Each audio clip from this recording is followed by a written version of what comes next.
Gente, nós vamos falar agora no programa sobre seus direitos. A gente sempre traz temas importantes para que a gente possa debater aqui, levando até você muitas informações importantes. E o nosso convidado de hoje é um advogado criminalista, doutor Gabriel Fonseca. Tá tudo bem, doutor? Tudo bem, Jorge Levar. Muito bom dia. Bom dia a todos os telespectadores. É sempre um grande prazer estar aqui com vocês. O prazer é nosso. Eu que já queria começar, viu, doutor, mostrando uma imagem que aconteceu essa noite na cidade de Anápolis durante uma partida de futebol e que está rendendo muita polêmica. Eu vou pedir para a nossa produção já colocar essa imagem e em cima dessa imagem a gente vai comentar o que aconteceu e o que está de errado, tá certo? Porque é o seguinte, tá vendo? Esse aí foi um jogo entre a divisão de acesso. Repare bem, esse policial militar, ele atira na perna do goleiro com bala de borracha. E você percebe que havia uma discussão, sim, no final do jogo, aquela coisa toda, mas não havia aquele movimento por parte do jogador no sentido de agredir quem quer que seja. Vou passar mais informações para você. Isso aconteceu entre o jogo entre Grêmio Anápolis e Centro-Oeste, no estádio Jonas Duarte, em Anápolis, e foi marcado por essa imprudência. Esse jogo, inclusive, estava acontecendo na divisão de acesso do Campeonato Goiano. Tá certo? Olha lá. Doutor Gabriel, como é que o senhor analisa esse fato? Primeiro que é um despreparo completo do agente policial ter feito uma atitude dessa. É perceptível que o agredido eles não estava indo para cima do policial, ele estava até recuando no momento. Esse tiro foi completamente desnecessário e afasta qualquer hipótese de legítima defesa. Isso aí foi uma atitude covarde. Eu vejo que não adentra num perigo à vida à vítima, mas eu vejo que é uma grave lesão corporal. Isso aí vai ficar marca por muito tempo, e sem contar as dores, sem contar o tratamento que a vítima precisará ter. E mais uma vez, mais um episódio envolvendo a Polícia Militar e um despreparo completo desse policial. Friso aqui que a Polícia Militar já emitiu nota falando que o agente responderá administrativamente, estão apurando os fatos. E mais do que isso, ele deve ser punido criminalmente. Isso é um crime, é uma lesão corporal completamente desnecessária e covarde. Eu tenho até essa nota aqui, vou registrar aqui, faço questão de falar isso para você.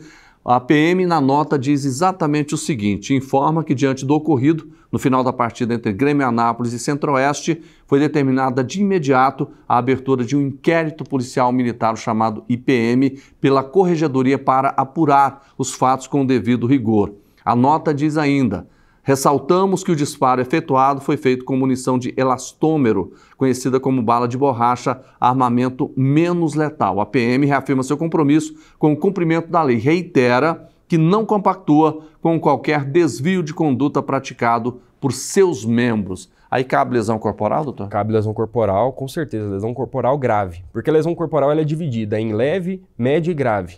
Quando a lesão fica por mais de um mês, ela é considerada grave. Nesse caso, com certeza, vai ser incidido. Em qual situação o policial militar pode utilizar esse armamento não letal, no caso da bala de borracha? Em situação que não há outro meio para ele evitar a lesão que ele está prestes a receber.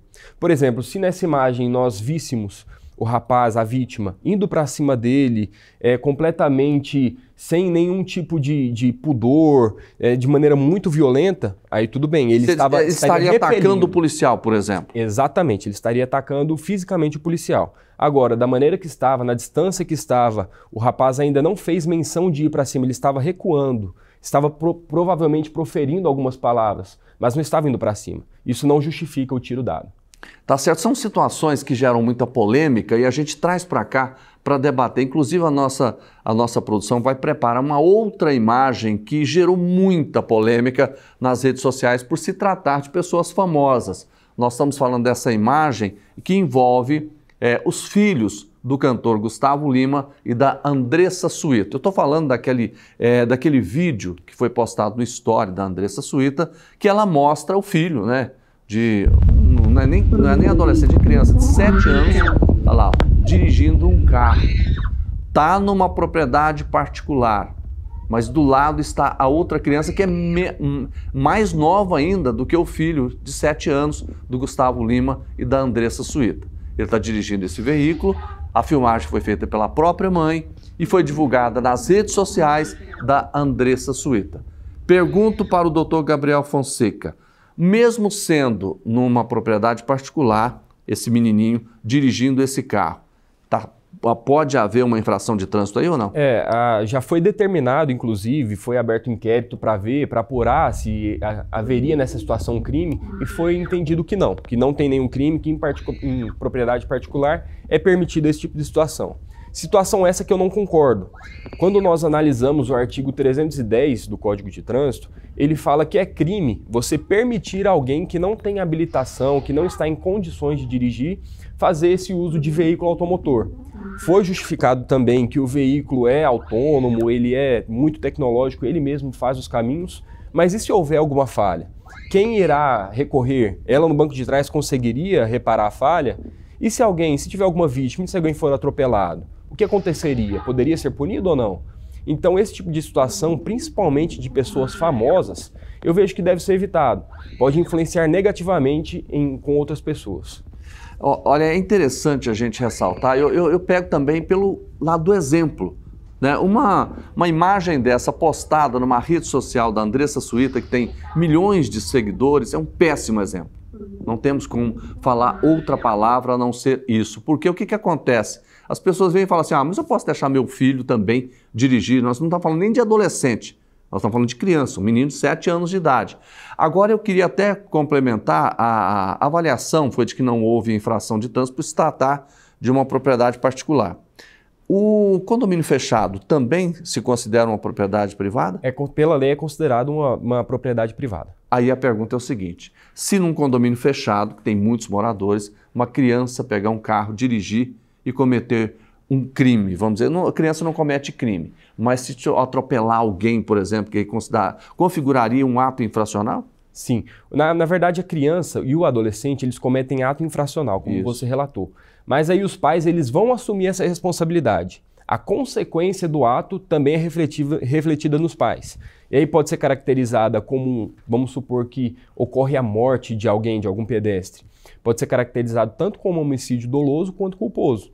Se for entendido que os pais, eles assumiram a culpa e falaram, não tem problema, vamos assumir essa culpa se acontecer alguma coisa, que é quando a gente fala do dolo eventual. Sim. Aí eles podem até responder por homicídio doloso. É uma questão muito séria e deve ser vista com maior rigor. Doutor, está acontecendo o chamado golpe do advogado, principalmente na questão do INSS.